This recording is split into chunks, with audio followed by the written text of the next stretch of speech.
အတွက်ဆရာမရွေးချက်ထားတဲ့နှုတ်ကပတ်တော်ကျမ်းချက်နှစ်ချက်ကိုဖတ်ကြားပါမယ်ဟေရှာယအနာဂတ်ကျမ်းခန်းကြီး55အခန်းငယ်6တွင်းနိုင်သည့်ကာလတွင်ထာဝရဘုရားကိုရှာကြလော့ဤတော်မူသည့်ကာလတွင်ဆုတောင်းပတ္ထနာပြုကြလော့နောက်တစ်ပိုက်ကတော့စာလံကျမ်း39ခုမြောက်39ခုမြောက်သောစာလံအပိုက်ငယ်30ခုစုံလင်ခြင်းတရားကိုစောင့်ရှောက်လော့ဖြောင့်မတ်ခြင်းတရားကိုကြည့်ရှုဆင်ခြင်လော့ထို့သောပြုသောသူသည်အဆုံး၌ငြိမ်သက်ခြင်းကိုခံစားရလိမ့်မည်အားလုံးပဲမင်္ဂလာပါဒီနေ့ဖျားသခင်ရဲ့ကျေးဇူးတော်ကိုအထူးသဖြင့်ချီးမွမ်းပါတယ်နော်ကျမတို့ရဲ့အသက်တာမှာကိုရောဟာကျမတို့ကိုအသုံးပြုတယ်ပို့ဆောင်တယ်လမ်းပြတယ်သူရဲ့အမှုတော်မြတ်မှာပါဝင်လှုပ်ဆောင်ဖို့အခွင့်အရာကိုပေးတယ်ဖျားသခင်ရဲ့ကျေးဇူးတော်ကိုချီးမွမ်းပါတယ်ဒီနေ့အခွင့်အရေးပေးတဲ့ဆရာနဲ့တကွအသင်းသူသင်သားများအားလုံးကိုလည်းကျေးဇူးတင်ကြောင်းပြောချင်ပါတယ်ကျမတို့ဒီကနေ့ပြောရမယ့်သတင်းစကားလေးကတော့တွေ့နိုင်သည့်ကာလတွင်နော်ဟေရှာယအနာဂတ်ကျမ်းအခန်းကြီး55အငယ်6မှာတွေ့နိုင်သည့်ကာလတွင်ထာဝရဘုရားကိုရှာကြလော့ဤတော်မူသည့်ကာလတွင်ဆုတောင်းပတ္ထနာပြုကြလော့ Who you are liberty or they အဖမှုနေတကေကိုထော်လအဘူအဖမှုနေတကေနော်ဒါကျမတို့ဟာဘုရားသခင်ကိုရှာဖို့အချိန်နာရီရနေတော်သူတွေလေဖြစ်ပါတယ်နေ့ရဲ့အချိန်မှာကိုရောနဲ့အတူတကွမိတ္တဟာယဖွဲ့ဘူးလေကျမတို့အချိန်နာရီရရှိပါတယ်နော်ဒီကျမ်းပိုက်ကလေးဟာဆိုရင်ဟေရှာယအနာဂတ်ကျမ်းတဲ့ကကျမ်းပိုက်လေးဟေရှာယပရောဖက်ဟေရှာယကနေပြီးတော့မှဣသရေလလူမျိုးတွေကိုနော်သူတို့ကြုံပြုခြင်းခံရတဲ့နေရာကနေပြီးတော့ကိုယ့်ရဲ့နေရာဒီနေရင်းဒေတာကိုပြန်လဲဖို့သတင်းစကားဖော်ပြတဲ့အထက်ကမှရေးထားတဲ့စာဖြစ်ပါတယ်တဲ့နော်ပရောဖက်ကသူ့ရဲ့ဒီလူမျိုးတော်ကိုနော်လူမျိုးတော်ကိုအတူတကွဖျားသခင်ကိုရှာဖို့နော်ဖျားသခင်ကိုမိတ္တဟာယဖွဲ့နိုင်ဖို့အတွက်ခွန်အားပေးသလိုနော်အခြားသောသူများအနေနဲ့လည်းဒီချစ်ချင်းဖျားရဲ့ချစ်ချင်းမေတ္တာစကားကိုကြားသိနိုင်ဖို့နော်ရေငတ်နေတဲ့သူတွေတောက်သုံးနိုင်ဖို့နော်ကောင်းကြီးရေတွေစီးဆင်းနေတဲ့အရာကိုရရှိနိုင်ဖို့နော်ဝိညာဉ်တော်အားဖြင့်နော်ပျော်ရွှင်ခြင်းမင်္ဂလာများကိုပေးမဲ့အရာတွေဖိတ်ခေါ်ထားတဲ့ကျမ်းပိုက်ဖြစ်ပါတယ်နော်ကျမတို့ဒီနေ့ဒီကျမ်းပိုက်နဲ့ပတ်သက်ပြီးတော့အချက်လေးတစ်ချက်ကိုပြောချင်ပါတယ်နံပါတ်1ကတော့နော်တွေ့နိုင်သည့်ကာလတွင်ထာဝရဘုရားကိုရှာဖို့ဖြစ်ပါတယ်နော်Who you are liberty or the circuit or ne made a he bar or no local ludarigo no pansin but she was what to a nibido who could I pansin a ludu to a chite no I chite a yama solution no ludariga tu topian biro sharp webo no saka anabo dread no low at the sure ayago jamaru nale queen yabade no jamaru at that shall no maကျမတို့ကငယ်ရွယ်စဉ်ကလေးဘဝကတည်းကဖះကိုသိခွင့်ရတယ်နော်ဖះသခင်ကိုချင်းကပ်ဖို့အခွင့်အရာရတယ်နော်ဒါအချို့သောသူတွေကဖះကိုသိခွင့်မရခဲ့ဘူးနော်စက္ကအနံဖို့အခွင့်အရာလည်းမရခဲ့ဘူးဆိုတဲ့လူတွေရှိပါတယ်နော်ဒါပေမဲ့ကျမတို့ဟာဆိုလို့ရှိရင်မိမိ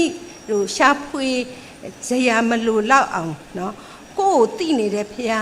နော်ကိုယ့်ကိုမဆနေတဲ့ဖះသခင်ကိုကျမတို့ကပြန်လဲပြီးတော့မှနော်တုတ်ပြန်သောသူတွေဖြစ်ဖို့နော်ဘုရားသခင်ကိုဆက်ကအနံဖို့လိုတယ်ဆိုတာကိုတွေ့ရပါတယ်တဲ့နော်ကျမတို့ငယ်ငယ်စဉ်ကပညာရှာတဲ့သူတွေဖြစ်တယ်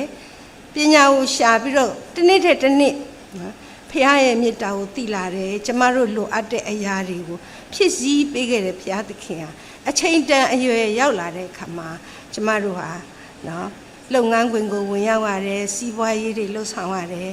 အိမ်တော်မှုပြုရတယ်နော်သားသမီးတွေနဲ့နော်အိမ်တော်တိဆောက်ဖို့ရန်အခွင့်အရာကိုလည်းဘုရားသခင်ကပေးတယ်ဆိုတာကိုတွေ့ရတယ်နော်အဲ့ဒါကြောင့်မလို့အထူးသဖြင့်ကျမတို့ကငယ်ရွယ်စဉ်ကလေးဘဝကျမတို့ Sunday School ကလေးလေးတွေနော်ဘုရားကိုသိခွင့်ရတယ်ချီးမွမ်းခွင့်ရတယ်အရာမှာဆိုလို့ရှိရင်နော်သူတို့ရဲ့ကြီးပြင်းလာတဲ့အမှုရာဆိုလို့ရှိရင်နော်ဒီ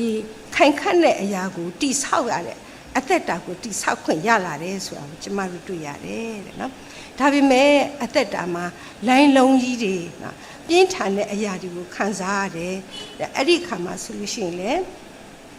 ကျမတို့ကတားပြီးတော့ကိုရောကိုရှာဖွေဖို့နော်ချင်းကပ်ဖို့ရအခွင့်အရေးကိုလည်းရပါတယ်တဲ့နော်ဆိုတော့ကျမတို့ခုလက်ရှိနေတဲ့ကျမတို့ရဲ့အသက်တာမှာဘုရားသခင်ကိုရှာဖို့ဘုရားသခင်ကိုဆက်ကပ်ဖို့ရအတွက်နော်ယုံကြည်စိတ်ချစွာနဲ့နော်ဘုရားသခင်စီကိုတိုးဝင်ချက်ကတဲ့ခါမှာသူ့ရဲ့ကာကွယ်ခြင်းသူ့ရဲ့ချစ်ခြင်းသူ့ရဲ့တနာခြင်းဂရုဏာမဆာခြင်းကိုကျမတို့ခံစားရရှိနိုင်တယ်ဆိုတဲ့အရာနော်ဝမ်းမြောက်ခြင်းခွင့်ရရှိတယ်လေအရာဟာကျမတို့အတွက်အဖို့မပြတ်နိုင်တဲ့တန်ဖိုးအင်မတန်ရှိသောအချိန်ကာလလေးတွေဖြစ်ပါတယ်တဲ့နော်ဥပမာဆိုလို့ရှိရင်ကျမတို့နော်အိမ်တောင်မိသားစုမှာဆိုလို့ရှိရင်အိမ်နောက်တစ်ခုမှာကျမတို့ငယ်တုန်းကပါပြန်လာလို့ရှိရင်အိမ်ပြန်လာပြီဆိုရင်ပထမဦးဆုံးသူရှာတာတော့အမိုးဖြစ်ပါတယ်ချက်ချင်းတွေ့ရင်တွေ့မတွေ့ဟဲ့နေမေရောနော်အမိုးအရင်ဆုံးရှာတာတွေ့ရနော်အဲ့လိုပဲမိခင်ကလည်းနော်ဖခင်ဘယ်သွားနေလဲနော်ဘာလုပ်နေလဲဆိုတာရှာတတ်တယ်နော်မပြောပါလို့ရှိရင်တစ်ခါဘယ်ရောက်နေလဲမသိတဲ့အခါမှာနော်စိတ်အနှောက်အယှက်ဖြစ်တဲ့အရာတွေတွေ့တယ်ဆိုတော့ကျမတို့ဟာတယောက်နဲ့တယောက်ဆက်သွယ်တဲ့နေရာမှာတယောက်ကိုတယောက်အလေးနဲ့ထားတတ်မှုထားပြီးရှာဖွေဖို့လိုတယ်ဆိုတာကိုတွေ့ရတယ်ခုအချိန်မှာတော့နော်ဥပမာအဖြစ်ကျမတို့ဖခင်ကိုတော်၎င်းမိခင်ကိုတော်၎င်းရှာဖို့မတွေ့နိုင်တော့ဘူးရှာလို့မရနိုင်တော့ဘူးသူတို့မရှိတော့ဘူးဆိုတဲ့အချိန်မှာကျမတို့ရှာဖွေလို့မရနိုင်ဘူးသူတို့ကိုအောက်မေ့တရိယာခြင်းနဲ့ပြုဖို့ရတယ်ဆိုတော့ကိုကဒီရှိနေတဲ့အချိန်ကာလကိုတန်မိုးထားရမယ့်အချိန်ကာလမှာကျမတို့ဟာမပြင်ဆင်ဘူးမလှုပ်ဆောင်ဘူးဆိုလို့ရှိရင်နော်ဒီတန်မိုးထားတဲ့အရာတွေကိုမရှိတော့တဲ့အချိန်ဆုံးရှုံးသွားတဲ့အချိန်ကကျမတို့အတွက်ကဆိုလို့ရှိရင်နှောက်နှီးကြကြာပြီးတော့ကျမတို့တွေနော်ကောင်းသောအမှုအရာနေရော့နေသွားတဲ့အရာကိုကျမတို့သိနိုင်ပါတယ်နော်ဥပမာသေသွန်တင်တဲ့အရာကိုကျမတို့ကြည့်တဲ့အခါမှာသခင်ယေရှုဟာနော်ရှင်လုကာခရစ်ဝင်ခန်းကြီး14အငယ်15နေ24မှာသူဟာနော်ဥပမာပေးမိတ်ခဲ့တယ်နော်သူပြောခဲ့တဲ့အရာဆိုရင်သူ့ရဲ့တပည့်တော်တွေနဲ့အတူဒီပါရီရှဲတယောက်ရဲ့အိမ်ကိုသွားတယ်နော်အဲ့ဒီမှာအချိန်မှာသူဥပမာစကားမိတ်ကြတဲ့အရာကိုကျွန်တော်တို့တွေ့ရတယ်နော်သူ့ရဲ့ဥပမာစကားထဲမှာအိမ်ရှင်တယောက်ကတဲ့သူ့ရဲ့အိမ်နော်ညစာစားပွဲလာဖို့ဖိတ်ခါတဲ့ခါမှာဆိုလို့ရှိရင်လူတွေကရောက်မလာကြဘူးနော်ရောက်မလာကြတဲ့အခါမှာအကြောင်းပြချက်ကိုစီရှိတယ်နော်တယောက်ကဘာပြောလဲနော်မြေကိုဝယ်ဖို့သွားမယ်တဲ့နော်မြေကိုဝယ်ဖို့သွားမယ်ဆိုတော့ဒါဆိုရင်စီးစိမ်ဥစ္စာကို तू အလေးပေးတယ်ဆိုတာကိုတွေ့ရတယ်နောက်တစ်ယောက်ကနော် तू နွားငါးရှင်းဝယ်ထားတယ်နော်ဒီအဲ့ဒီအခြေအနေကို तू စမ်းတိုက်ရမယ်ဆိုလိုတာဆိုရှင် तू အလုတ်လုတ်ဖို့နော် तू အလုတ်လုတ်ဖို့ तू အာယုံထဲမှာရှိနေတယ်နော်အခြားအရာကိုဦးစားမပေးနိုင်ဘူးဆိုတဲ့အရာဖော်ပြထားတယ်နော်နောက်တစ်ခုကလူတယောက်ကကြတော့သူလက်ထပ်ထားတယ်သူမိန်းမယူထားတယ်နော်သူမင်္ဂလာဆောင်သူတို့သမီးနဲ့သူ့ရဲ့ကို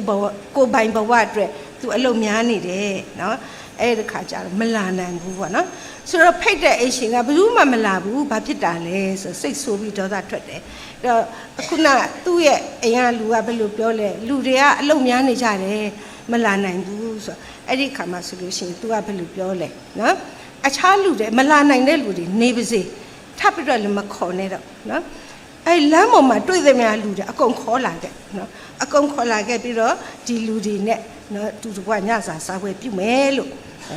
အိမ်ရှင်ကပြောလိုက်တယ်ဆိုတော့ကျမတို့တွေ့ရတဲ့အရာမှာနော်ကိုရောရှင်ရဲ့မိန့်မှချက်စကားဥပမာစကားဆိုလို့ရှိရင်ရွေးချယ်ခြင်းခံရတဲ့သူတွေကအခြားကိုဦးစားပေးနေတဲ့အတွက်နော်သူတို့အာယုံစိုက်တမ်းမှုထားမဲ့မိတ်ဆွေတယောက်ရဲ့နော်ရွေးချယ်မှုကိုသူတို့ကမပြုတ်တဲ့အတွက်နော်သူတို့ညင်းပယ်တဲ့အတွက်သူတို့ဟာဒီကောင်းခြင်းမင်္ဂလာကိုနော်ဆုံးရှုံးနေဆိုတာကိုကျမတို့တွေ့ရတယ်တဲ့နောက်ဥပမာတစ်ခုကိုကြည့်မယ်ဆိုလို့ရှိရင်ရှင်မသက်ခရစ်ဝင်ခန်းကြီး25အငယ်1ကနေ73နော်ကျမတို့ကြားဘူးပြီးငယ်ငယ်လေးကလေးကနော်သခင်ယေရှုဟာတဲ့ကောင်းကင်နိုင်ငံတော်ကိုဝင်ရောက်ဖို့သူတို့သမီး10ဦးနဲ့ပုံပြခေါ်ပြခဲ့တယ်တဲ့နော် ပညာရှိတဲ့သူတို့သမီး9ဦးကသူတို့ရဲ့စီဘူးထဲမှာမိခွက်ထဲမှာစီဖြစ်ထားတယ်ပညာမဲ့တဲ့သူတို့သမီး9ဦးကတော့စီမဖြစ်ထားဘူးဆိုတော့မင်္ဂလာဆောင်လူလင်လာတော့မယ်ဒီအချိန်မှာဆိုလို့ရှိရင်ဒီစီမရှိတဲ့9ဦးကဆိုလို့ရှိရင် तू ကကျန်တဲ့ပညာရှိတဲ့အမျိုးသမီးတွေစီကတောင်းမိမဲ့သင်တို့အတွက်မလုံလောက်ဘူးဈေးသွားပြီးတော့ဝယ်လိုက်ပါเนาะအဲ့လိုပြောတဲ့အခါမှာသူတို့သွားရတယ်အချိန်ကုန်သွားတယ်ဆိုတော့သူတို့ပြန်ရောက်လာတဲ့အခါမှာတကားကိုခောက်တဲ့အခါမှာသင်တို့ငါမသိဘူးဆိုတဲ့เนาะဒီကြိုတင်ပြင်ဆင်မှုမရှိတဲ့အတွက်ကြောင့်မို့တတိဝရိယမရှိတဲ့အတွက်ကြောင့်မို့ကောင်းခြင်းမင်္ဂလာအခွင့်အရေးဆုံးရှုံးသွားတယ်ဆိုတာကိုကျွန်တော်တို့တွေ့ရပါတယ်နောက်တစ်ခုကြည့်မယ်ဆိုရင်သခင်ယေရှုကတော့เนาะဒီတပည့်တော်တွေနဲ့သူဘေသနိရွာပြန်ထွက်လာတဲ့အခါမှာသူစာနေတဲ့အချိန်မှာနော်တိမောသဖန်းပင်ကိုသူကြည့်တဲ့အခါမှာနော်အရွက်တွေနဲ့တော့ပြည့်တယ်အသီးကိုမတွေ့အသီးကိုရှာလို့မတွေ့ဘူးအဲ့ဒီခါမှာဆိုရင် तू ကနော်အမျက်ထွက်တယ် तू ဘယ်လိုပြောလဲယခုမှစ၍အစင်မပြတ်တင်ဤအသီးကိုအဘယ်သူမျှမစားစေနဲ့နော်အဲ့ဒီရဲ့အမိတ်ဆိုခြင်းစကားဟာနော်တနည်းအားဖြင့်ပြောရင်ကျိန်လိုက်တယ်လို့ပဲအဲ့ဒီတိမောသဖန်းပင်က6တွေ့သွားတယ်နောက်ဘယ်တော့မှမသီးနိုင်တော့ဘူးဆိုတာကိုတွေ့ရတယ်ဆိုတော့ကျမတို့အနေနဲ့လေနော်ကျမတို့ရဲ့အချိန်ရှိတဲ့အချိန်မှာကျမတို့လှုပ်ဆောင်ရမယ့်အရာတွေကျမတို့တီးပွင့်ရမယ့်အရာတွေကိုနော်အကျိုးရှိတဲ့အရာမိမိအတွက်ဒါမကသူတစ်ပါးအတွက်အကျိုးရှိအောင်လုပ်နိုင်ဖို့အတွက်ကဒီကျမတို့အခွင့်အရေးတွေကိုအသုံးချပြီးတော့နော်ကျမတို့ရဲ့အချိန်နာရီကိုတန်ဖိုးထားဖို့လိုတယ်ကျမတို့မှာရှိနေတဲ့နော်ပညာတွေခွန်အားတွေစွမ်းတတ္တိတွေကိုပြန်လဲဆက်ကပ်အနံ့ပြီးအသုံးပြုဖို့လိုတယ်ဆိုတဲ့ပထမအချက်ကိုနော်ပြောကြားချင်ပါတယ်ဒုတိယအချက်အနေနဲ့တော့နီးတော်မူသည့်ကာလတွေဆုတောင်းပတနာပြုကြရပါမယ်တဲ့ကိုထော်အော်လပူဘူးအဖမှုနော်နီးနေတဲ့အချိန်ကျမတို့အခုအချိန်မှာနော်ဖျားသခင်ကိုကျမတို့အမြဲတမ်းနော်ဆုတောင်းလို့ရတယ်မနေ့ဖြစ်စေနေ့လည်းဖြစ်စေညနေဖြစ်စေကျမတို့ဆုတောင်းတယ်မိတ္တဟာယဖွဲ့ဘုရားသခင်ကကျမတို့ကိုသူ့တဲ့မိတ္တဟာယဖွဲ့ဖို့အလိုတော်ရှိတယ်နော်အဲ့ဒီ39ခုမြောက်သောဆံကအပိုင်ငယ်3နဲ့5မှာဗာပြောလဲထာဝရဘုရားကိုခုံလို့၍ကောင်းသောအကျင့်ကိုကျင့်လော့ပြည်တော်၌နေ၍သစ္စာတရားကိုကျက်စားလော့ထာဝရဘုရား၌မွေ့လျော်ခြင်းရှိလော့တို့ပြုလျင်စိတ်နှလုံးအလိုပြည့်စုံရသောအခွင့်ကိုပေးတော်မူမည်တဲ့နော်ကိုအမှုရာကိုထာဝရဘုရား၌အလော့ကိုရောကိုကိုးစားလော့တို့ပြုလျင်စင်ရင်တော်မူမည်တဲ့နော်ဆိုတော့ဘုရားသခင်ကိုကျမတို့ခုလုံးကိုးစားဖို့လိုတယ်ကျမတို့ယခုရှိနေတဲ့အနေအထားမှာကိုယ့်ဘာသာကိုယ့်ခြေထောက်နဲ့ကိုယ့်အစွမ်းအစနဲ့ကိုမလှုပ်ဆောင်နိုင်ဘူးဆိုတာကိုကျမတို့သိဖို့ခွင့်ရှိနေတယ်အဲ့ဒီအကြောင်းမို့ကျမတို့နေ့ရက်အစုံမှာเนาะကျမတို့ကြုံတွေ့ရတဲ့အရာတွေအများကြီးပဲเนาะအမှုအရာအမျိုးမျိုးပဲတခါတလေကျမတို့လက်ရှိအနေထားတဏှာကြီးနဲ့တဏှာကြီးတောင်မတူညီဘူးเนาะအဲ့ဒီခါမှာဆိုလို့ရှိရင်ကျမတို့ကเนาะကိုယ့်သဘောကိုယ်ဆန္ဒအတိုင်းလှုပ်လိုက်မယ်ဆိုလို့ရှိရင်เนาะကျမတို့ကမှားယွင်းမှုတွေဖြစ်နိုင်တယ်ပျက်စီးဆုံးရှုံးမှုတွေလည်းဖြစ်နိုင်တယ်ဆိုတော့ဒီကမ္ဘာပေါ်မှာเนาะကျမတို့လုံးဝယုံကြည်စိတ်ချရတဲ့ဘုရားသခင်တပါးတည်းကိုเนาะဘုရားသခင်တပါးတည်းကိုကျမတို့ဟာဆိုရင်သူဟာကျမတို့ပေါ်မှာပြောင်းလဲခြင်းမရှိတဲ့သစ္စာနဲ့တည်တဲ့ဘုရားဖြစ်တဲ့အတွက်ကျမတို့ခိုးလုံကိုးစားနိုင်တယ်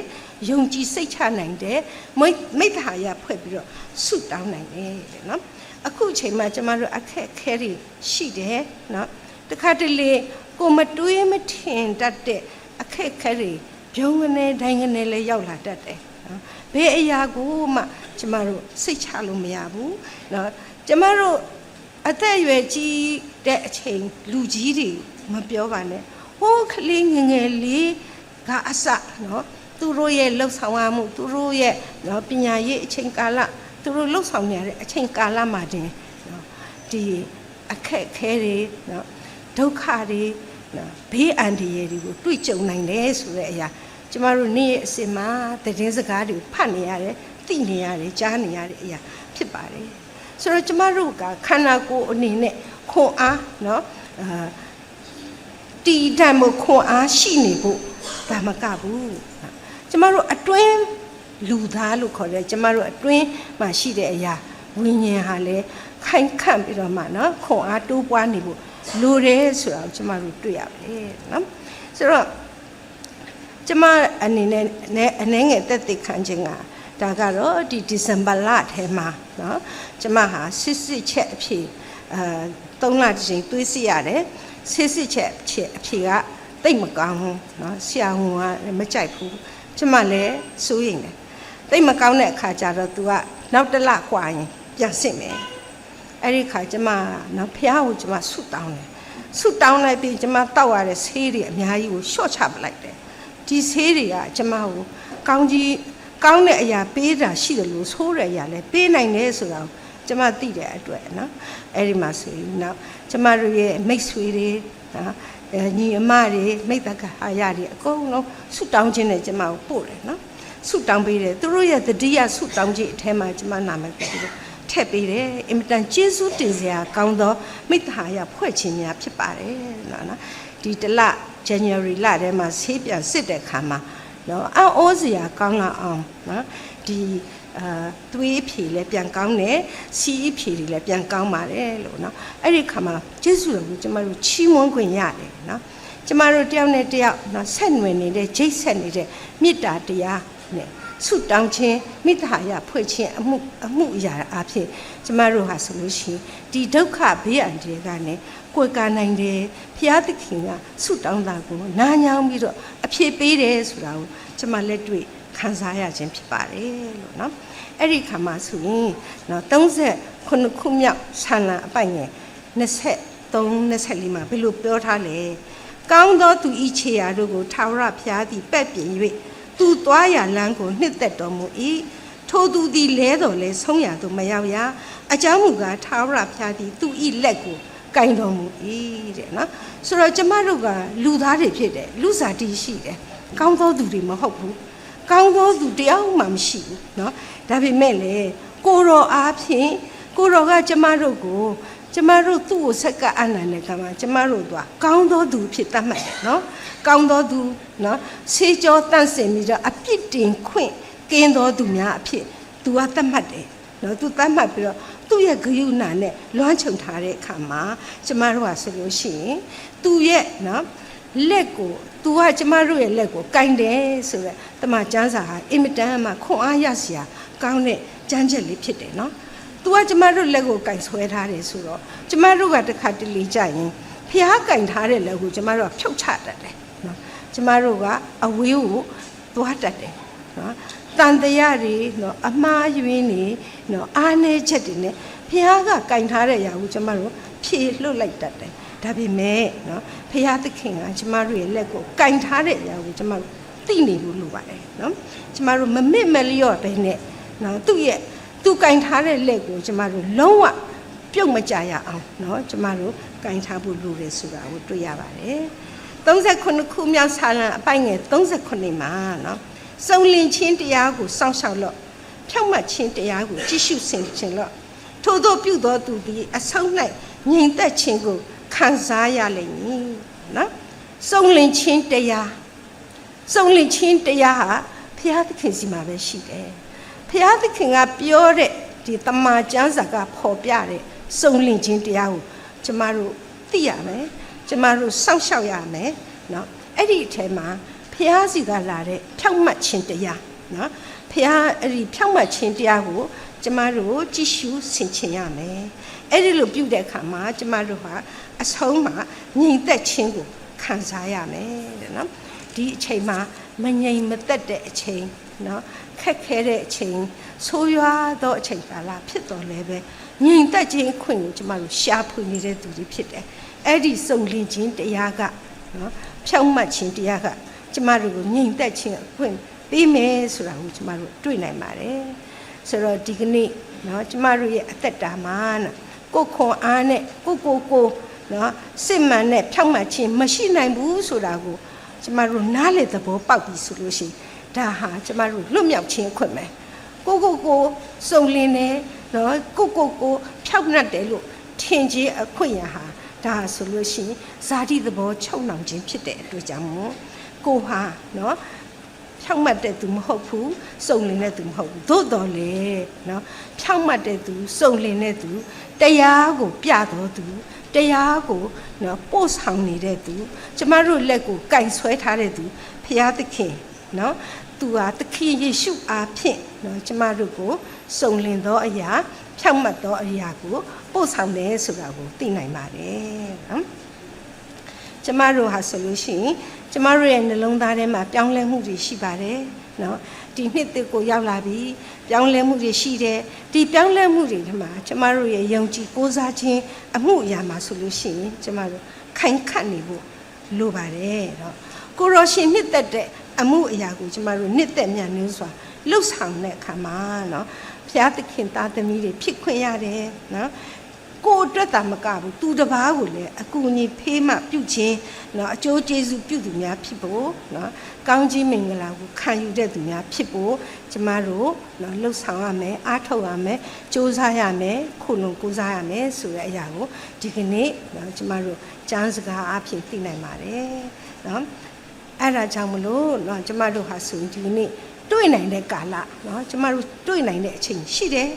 ကျမတို့ထာဝရဘုရားကိုရှာရမယ်နော်နီးနေတဲ့အချိန်ကာလဘုရားခင်ကိုကျမတို့ဆုတောင်းပတ္ထနာပြုရမယ်နော်ဆက်ကပ်အနံ့ရမယ်မိဿဟာယဖွဲ့ရမယ်အဲ့ဒီအခါမှာမပြတ်တောက်တဲ့ဆက်သွယ်မှုတယ်နော်ဆက်သွယ်မှုဇနစ်မပြတ်တောက်အောင်နော်ဆိုကိုရောကျမတို့ကိုဆွဲကင်ထားတဲ့လက်ကိုကျမတို့မဖြုတ်ချမရအောင်တာပြီးတော့ခိုင်ခန့်မြဲမြံစေဖို့နော်အားထုတ်နိုင်တဲ့သူတွေဖြစ်ဖို့ခွန်အားနည်းငယ်ပေးခြင်းဖြစ်ပါတယ်နော်ဖုန်ကြီးတော်မူသောမေတ္တာတော်ရှင်ဘုရားသခင်ဟာသူ့စီကလာတဲ့ကောင်းကြီးမင်္ဂလာဟာဒီကနေ့နော်ကြားနာရသောဓမ္မပရိသတ်ညီကိုမောင်နှမမိတ်ဆွေများအားလုံးပေါ်မှာအစီအမြဲကြားရောက်ပါစေလို့ဆုတောင်းမေတ္တာပို့ရင်းနဲ့ညီကုန်းချုပ်ပါတယ်